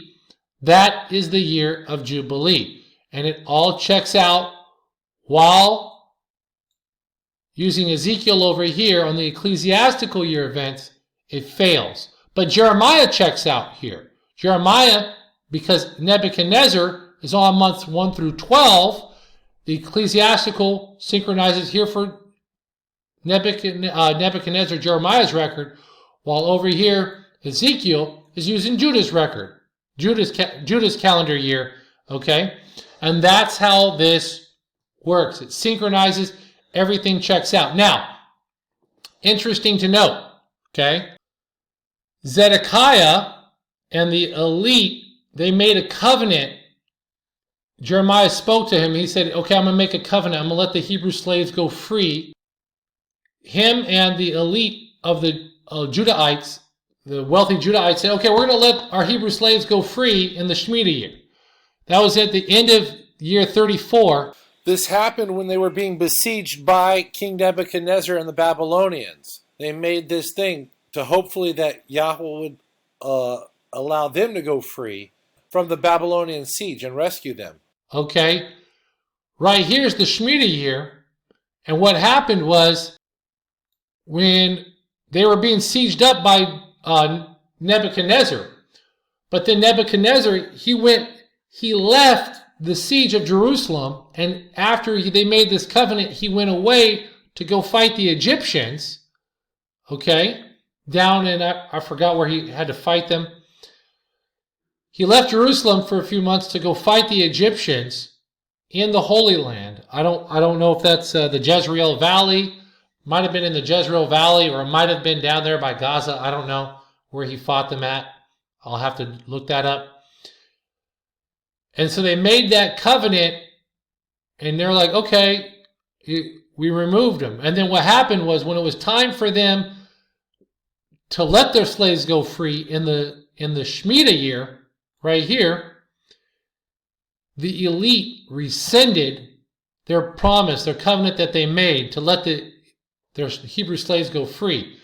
And that's when Yahweh said by Jeremiah that he was going to bring back the Babylonians who left to go fight the Egyptians. That's Jeremiah 37 verse 5. And he brought them back to kill them all because they violated the covenant of the Shemitah. But that's what was going on there. So these purple events are Shemitahs, Shemitah, and then here's the Jubilee. So it synchronizes the promise made in the covenant. It synchronizes with all of this world history that we have in the Babylonian Chronicle and the records of Jeremiah. They're historically accurate. So that's something. Hallelujah. All right. So link to this in the video description. I recommend everybody click on this, download it, test it, read the scriptures, understand it, don't be ignorant. So what happens is, this is the year of Jubilee, okay? 573, 7th month, to the end of 572 BCE, the 6th month. Plug that in right there. That's what it looks like in the Jubilee right here. This was the year of Jubilee, right here. This is it. That's it right there. You have to plug that in. 2025 to 2026, I'll be showing you that coming up. Hey, I'll show it to you right now. Why not? I have it right here, I think. The restored Jubilee. Here it is. So if we count backwards Jubilees, it brings us to when the Israelites crossed, first month, 1406 BCE. So this is the month that occurred right after the spring equinox on the 364-day calendar. There you go. They crossed and entered the land of Canaan. The Battle of Jericho happened in the second month. And then in the fall, 1406 BCE, that's what started year one of the brand new Jubilee count. Leviticus 25, 1 through 4, instructed to count the 7 years starting when they came in. Leviticus chapter 25, verse 1, And Yahweh spake unto Moses in Mount Sinai, saying, Speak unto the children of Israel, and say unto them, When ye come into the land which I give you, then you shall keep a Sabbath unto Yahweh. 6 years thou shalt sow thy field, and 6 years shall thou prune thy vineyard, and gather in the fruit thereof. But in the 7th year shall be a Sabbath of rest unto the land, a Sabbath for Yahweh. Thou shalt neither sow thy field, nor prune thine vineyard. Sowing the fields here in the Levant, I'm in Cyprus, all of this happens right after the first rain. They plow the soil, and they plant the seed, which happened at the end of the 7th month, at the beginning of the 8th month, maybe in the 9th month. You're sowing your fields. That's it. So they were supposed to start their 6-year count in right when they came in the 7th month, 1406 BCE.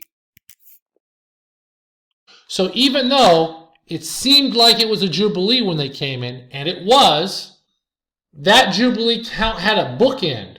Usually in the previous videos, I thought that they just went like this, but it had a bookend, and that bookend seemingly, it ended when this new count, the Israelite count of 70, began. So that might explain for like a missing year, maybe in some people's chronology prior to 1406 BCE. But that would mean that year 1407 to 1406 BCE was a Jubilee year, but that Jubilee year was on the count of 50, separate from this count of 70. The 50th year, year number 50, is year number 1 of the next 49-year cycle. That did not happen when they came in. It appears that the old previous cycle of 50 Jubilees ended, and then they came in while in that 50th year of Jubilee, and then the Israelite Jubilee, which is a new dispensation, had its own Jubilee count. And we're in that 70 Jubilee count now. We're finishing it up. We're in that last year, which is why we're seeing World War III. So now if you come back to this Jubilee, we can count Jubilees forward. You can get out the calculator, do it yourself. Don't forget there's no year such 0, so you have to add, once you cross year 0, you have to add 1 to your number. So when you come here and you add that, it should not be 15 to 16. It needs to be 16 to 17. You keep adding your 49s. And that brings us to the last year of Jubilee. It's going to be 25 to 26, which we are in. So row 71 is the 70th Jubilee. Why is row 71 on this chart? Right here, see it says 71. Why is that the 70th Jubilee? Because this was year 1 to count the cycle. Okay, this was not, it was a Jubilee, but it wasn't the Israelite Jubilee, but this is when, actually this is year 1 of the first Jubilee count cycle. That's what that one is, 1406 to BCE to 1405 BCE. But all checks out, and there you have it. This is a pretty cool scripture right here, Ezekiel 33:21. In the 12th year of our captivity, in the 10th month, in the 5th day of the month, that one that had escaped out of Jerusalem came unto me, saying, The city is smitten. The city was destroyed. He got news of it in the 10th month. Okay? In the 12th year of the captivity. In the 12th year, in the 10th month, he got it.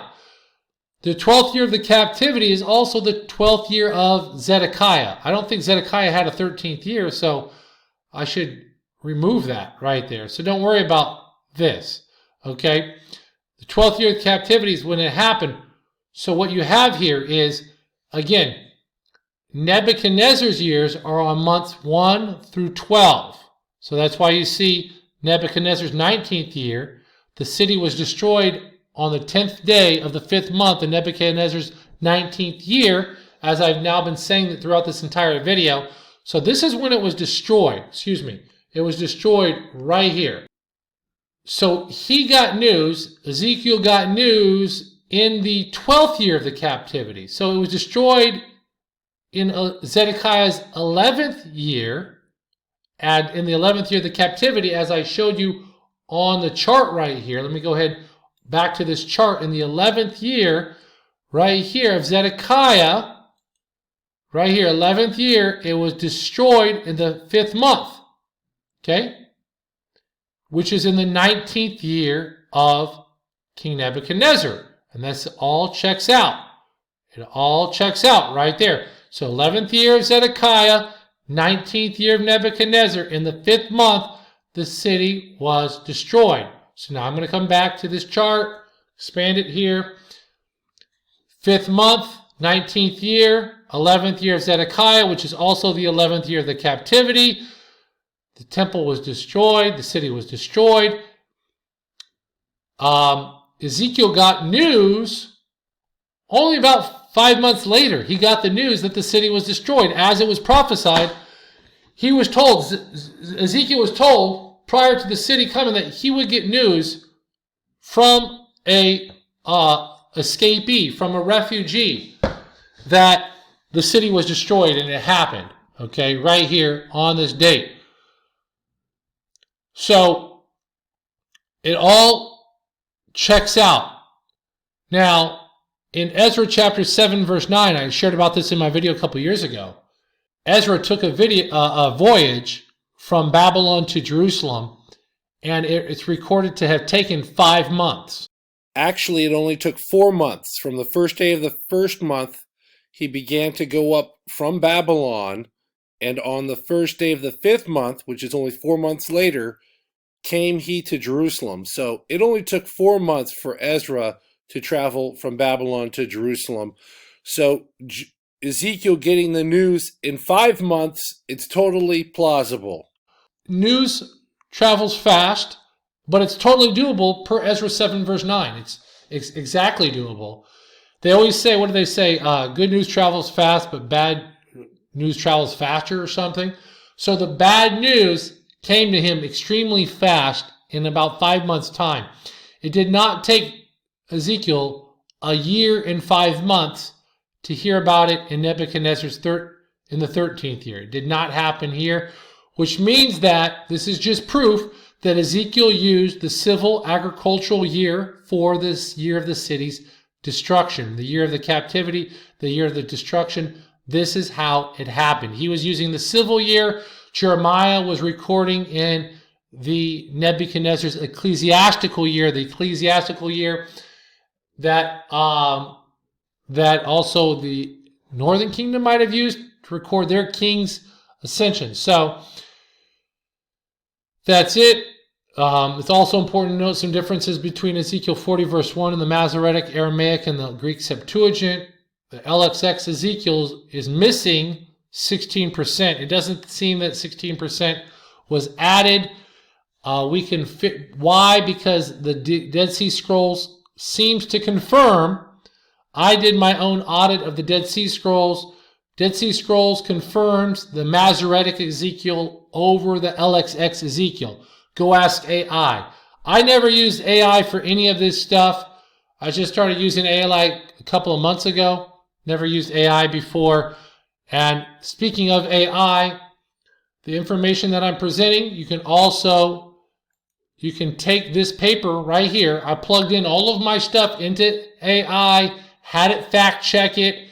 It can fact check LBAT, the Babylonian Tablet 1420, 49, VAT 4956, LBAT 1419. You can put it all into AI, and it's confirming everything that I'm sharing with you right here. The 19th year of Nebuchadnezzar right here was 586 to 585 BCE. Okay, it's unassailable. That's what we need to know when everything went down, the 19th year of King Nebuchadnezzar. 586, right here, 586 verse 1 to 585, right there, the 19th year of King Nebuchadnezzar. The Babylonian tablets says it all. That's exactly the 19th year of King Nebuchadnezzar.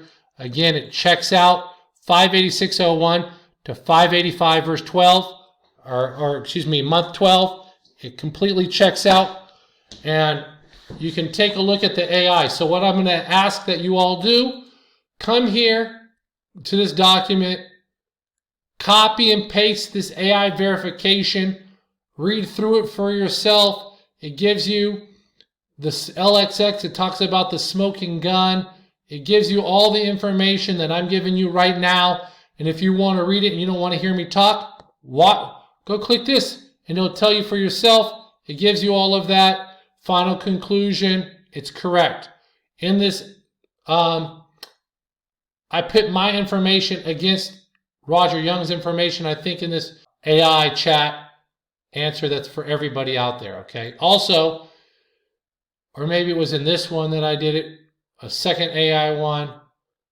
I can't tell. One of these two is going to be, Vanderlaan versus Young, the smoking gun. So watch this.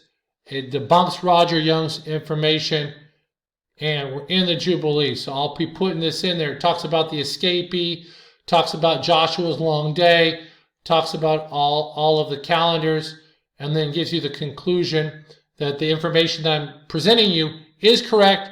We are in the year of Jubilees. So take a look at those links in the video description. I'm trying to see what else is there, anything else that's in here that's important in this video. You know, I talk about this. The Jubilee year is not a block of 50. It's the first year of the next 49-year cycle. The 50th year is the first year of the next 49-year cycle. You have to know how to count the Jubilees. It's every 49 years.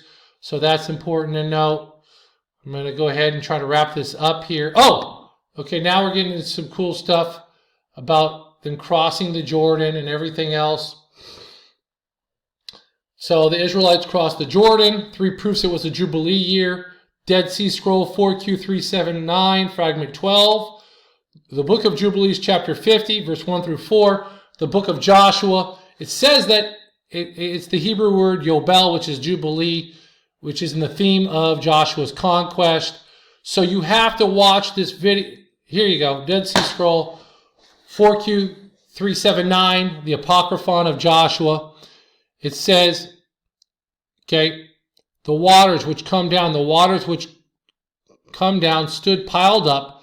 The sons of Israel crossed over when it was dry in the first month of the 41st year of their departure from the land of Egypt.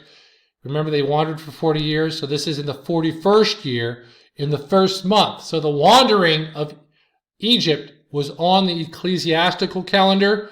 Remember, he's like, Yahweh told Moses, this is the month of Abib, all right? It was the year of Jubilees at the start of their entry into the land of Canaan.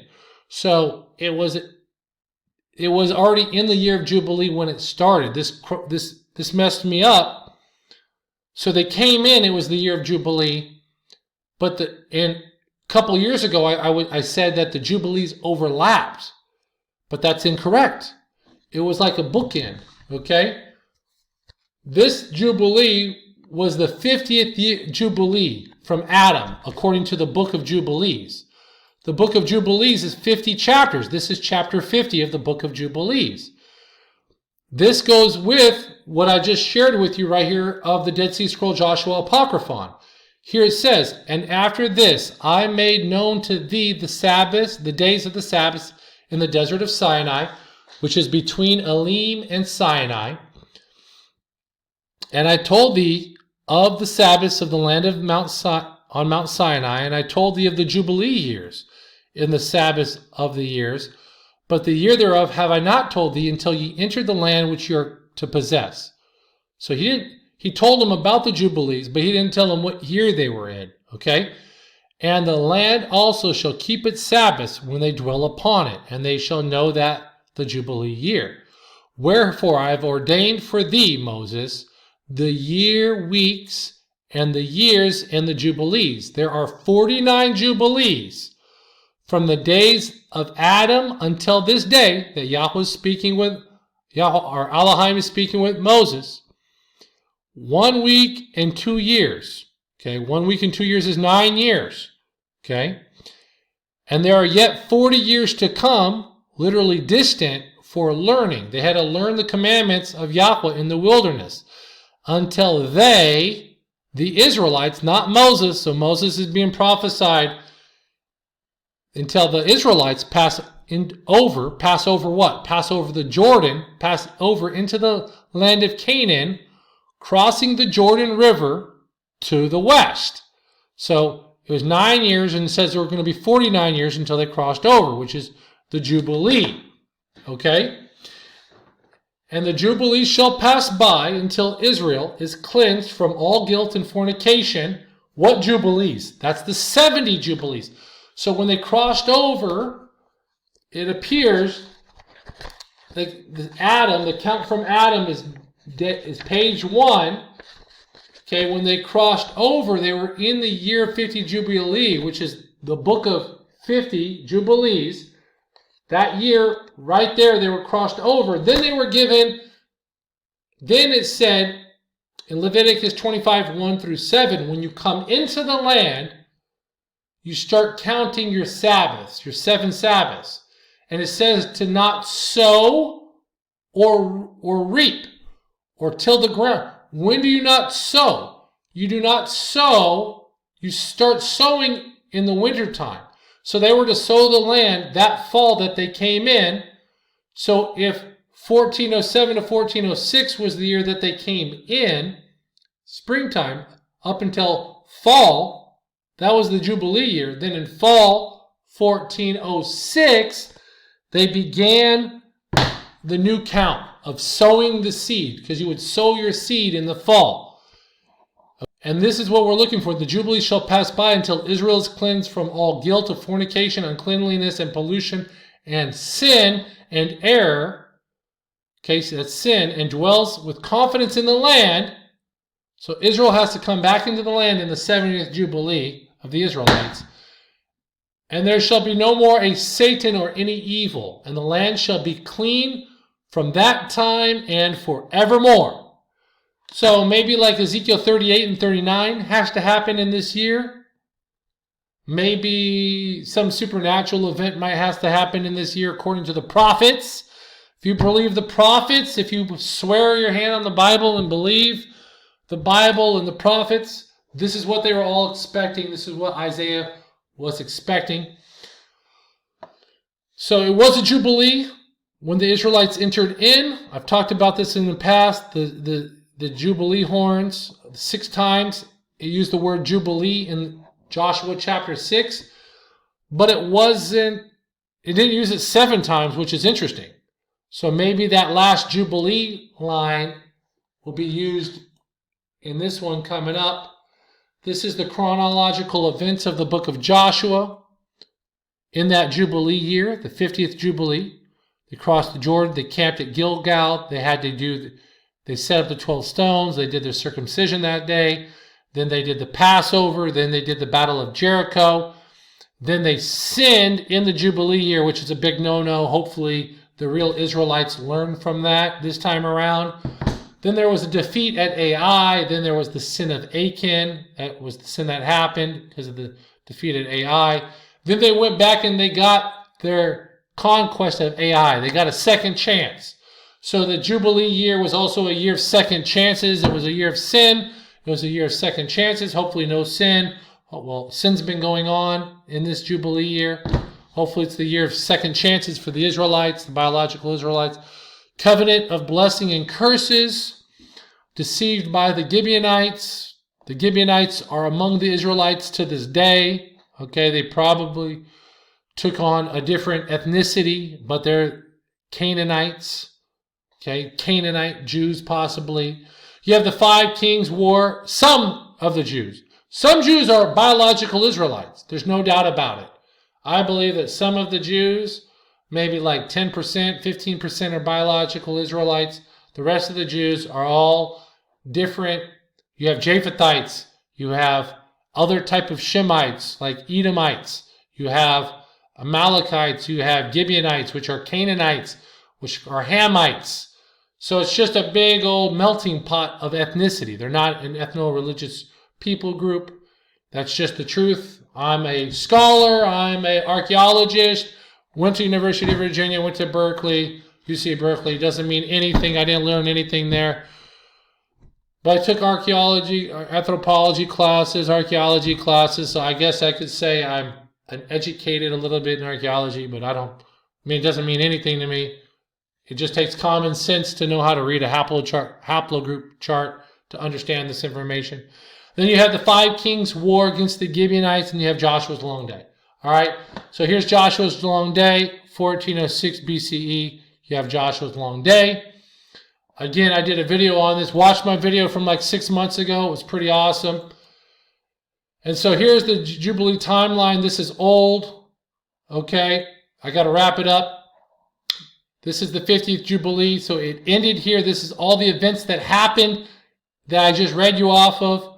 Now, about it being the Jubilee when they came in, according to the Dead Sea Scrolls, all right, one way it could have been is that because the Jubilee year is months 7 through 6, or the sanctified Jubilee year is months 7 through 6, that does not mean that the Jubilee year is also months 1 through 12, start with a ecclesiastical Jubilee, which starts 6 months earlier and overlaps the sanctified Jubilee of months 7 through 12, and then the sanctified Jubilee year continues until the last day of the 6th month. The reason why is because the sanctified Jubilee is on the ecclesiastical calendar. The first thing that we're told not to do is you're not to sow your field or prune your vineyard. That happens in the fall and then in the winter. Right now they're pruning vineyards. Okay. Right now also here in Cyprus, we're like a month away from the barley being ready. Okay. Some wild barley right now is starting actually to turn, even though they had huge rainstorms recently, starting to turn brown. So some of the barley, the Abib barley, is coming to head right now, okay? But the wheat takes longer. So it says not to sow, not to prune, and then it says not to reap the harvest. So the reaping the harvest is after, in Abib is the first month. That's when it's at a head. It's ready to harvest there. Abib. Okay, the Abib barley. That's the first month.